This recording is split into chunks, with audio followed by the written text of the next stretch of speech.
everyone! Before I continue on with this video, I just need to quickly apologise about, first of all, the sound that you can probably hear in the background because of my fan going, because it's really hot today and my room is like a little oven, so it's going to be making a weird noise in the background. So I'm really sorry about that because I know it's really annoying. The second is just how when I lift my hand it glows and it just makes the contrast go crazy, so I'm sorry about that too. It's like my room is so bright and it's just I'm just glowing. Anyway, today I'm going to be talking about how I clean my bones.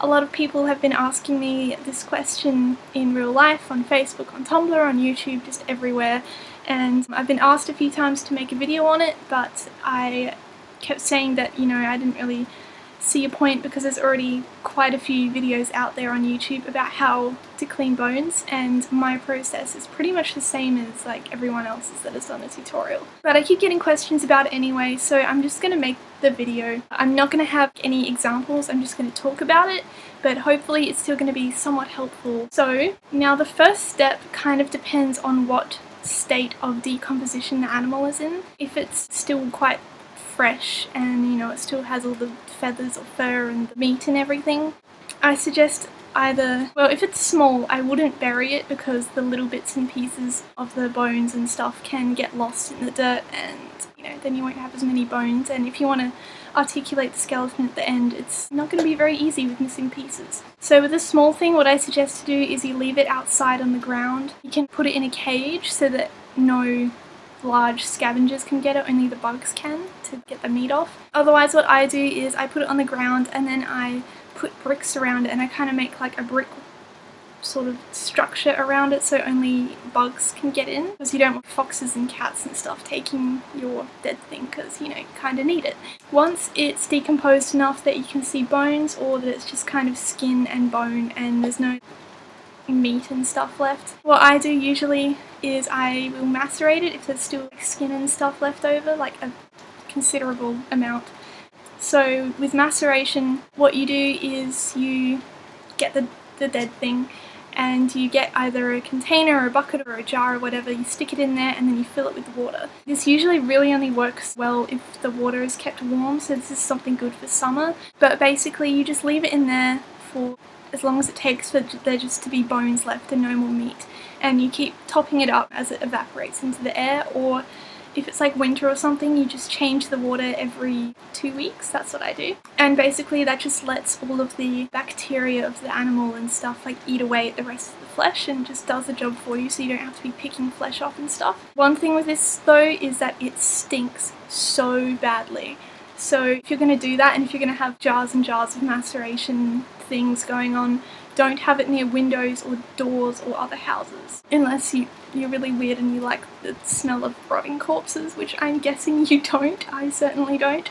So yeah, definitely keep that away from your house because it stinks so bad. So once that's done, you'll very likely need to degrease it because maceration gets rid of the meat, but the bones will still have natural greases and fats and oils and stuff left over in there from when it was alive and it actually needed it. So you need to get rid of that, and you'll be able to tell that it's greasy because the bone will be a kind of yellowy brown or purpley colour, and it'll be really shiny a lot of the time, and sometimes it looks like almost translucent. So what I do for that is I get the bones and I put them in, again, a container or jar or bucket of warm water with good dish detergent, and I change it about every 3 days, or I guess every week at the most, but I try to go for every 3 days, until there is no grease left in the bones and they're just kind of a whitish sort of colour.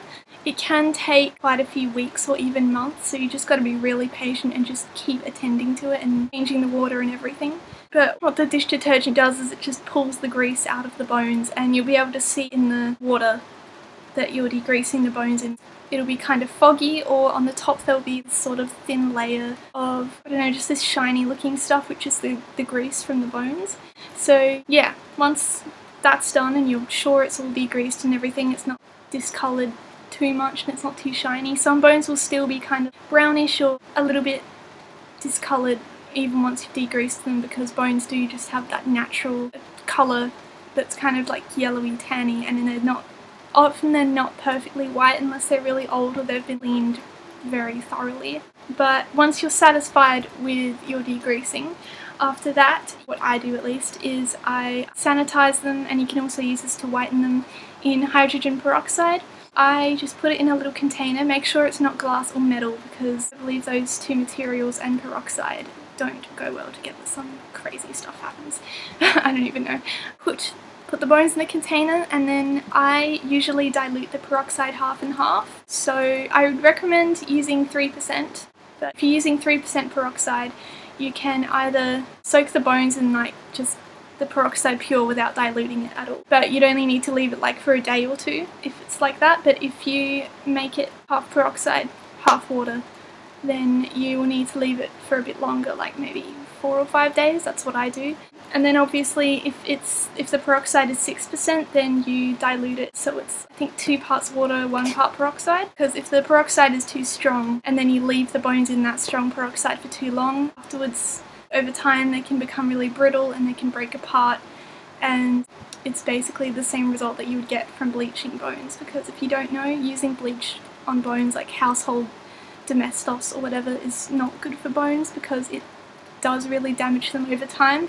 You might not be able to tell at first, but over time they'll start to break down, they'll get brittle, and they'll crack and they'll fall apart, and it'll just be, the whole thing would have been a waste of time. I also don't suggest using ammonia for degreasing because that does the same thing.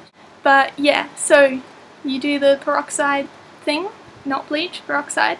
And also you can reuse peroxide, so once you're done with that, just put it back in the bottle and then you can use it again for your next batch of bones. I usually only recycle my peroxide 2 times because the third time, for me at least, it doesn't really work anymore. And then I like have to redo the bones in the peroxide. But anyway, once you've done that and you're satisfied with it, you'll see that they've whitened a bit and probably got rid of some staining on the bones, and also just there'll be less sort of slimy feeling.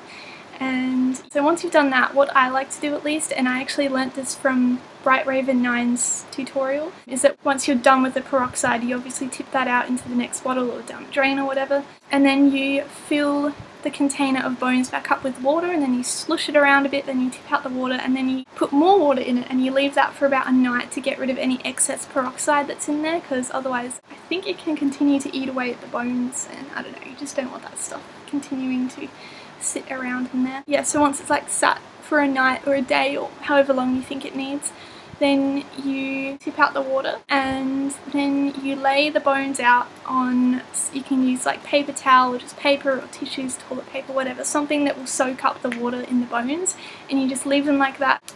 I like to leave them for at least 3 days if they're smaller bones, but it all depends on the size, and usually it's best to leave them longer than you think they'll need, because if you don't and you put them into storage like jars or like little baggies or whatever, they can go mouldy if they haven't dried properly, because even if you touch it and you think it feels pretty dry, sometimes it's still not in the middle and it's still holding moisture. And if you do get mould on your bones, just put them in peroxide again, let them soak for a little bit, and that should get rid of it, because it has for me. Sometimes your bones can also occasionally, from what I've experienced anyway, get mouldy if you haven't degreased them properly and you put them in storage, because that happened to me with some cat bones that I had. And yeah, I looked in the jar and they'd gone mouldy, and I'd left them for, I don't know, quite a few days to dry, but they'd still had grease in them, I believe. So yeah, also if they're just greasy and they're mouldy, if you just go through a degreasing process, that gets rid of the mould as well. Some people like to whiten their bones using washing powder or like nappy sand or whatever, and I believe it does work, but what I've heard is that even once you've done that and you've like rinsed it and let it sit in the water or whatever to get out the rest of the washing powder, the little, I think they're called enzymes, they still continue to sit in there, and over time they'll eat away at the bone, so that still makes them go kind of brittle and fall apart over time, like bleach and other things. So I don't think I would suggest using that, but I could be wrong, but I'm pretty sure that's how it works. But if you want to know more about that, just, you know, Google it, whatever. There'll be plenty of things about the place on that. If you have still any little bits of flesh on your bones, you just pick them off using tweezers, or you can sort of really carefully sort of like cut them off using, what are they called? Not Stanley knives. I can't remember what they're called, but anyway, use a little knife and slice it off. Yeah, you can also use a toothbrush to scrub it off if it's like really loosely on there. That helps as well, and it also helps to scrub off the excess. degreasing solution and the peroxide as well. What else? If you have a larger animal that you've somehow acquired, it is usually best to bury it, but I suggest putting something kind of underneath it or putting it in a big tub and drilling holes in it, and then you put it in the ground and then you fill it with the dirt so that the bugs can get in but you still have the bones like safe in the tub or whatever. Because if you just kind of put the animal in the hole in the ground with nothing around it, the bones can scatter around and they can get a bit lost, because I did that with a dead hare that I found. I just buried it on its own, and then when I dug it back up there were just bones scattered everywhere, and I had to keep digging in different places to try and find where the bones had gone and stuff like that. And I think I'm still actually missing a few of the very important bones. So just make sure that they're kind of contained so that you don't lose them as it decomposes and you dig it back up and it's like, where are my bones? That's pretty much it. That is my process of how I clean my bones. If you'd like some kind of example or something for that, I'll put a link in the description, but Bright Raven 9 has a really good tutorial with examples and everything of the steps that he takes to clean bones and stuff like that, and it's pretty good. I learned a few cool things from that. So yeah, that's about it. I hope that was helpful and it wasn't too boring, since I don't have any examples and I'm just sitting here talking. And I also hope this wasn't too long for you, because it's a long process, so it takes a bit of a while to talk about and explain. But yeah, again, hope that was helpful, and thank you for watching, and I'll see you next time.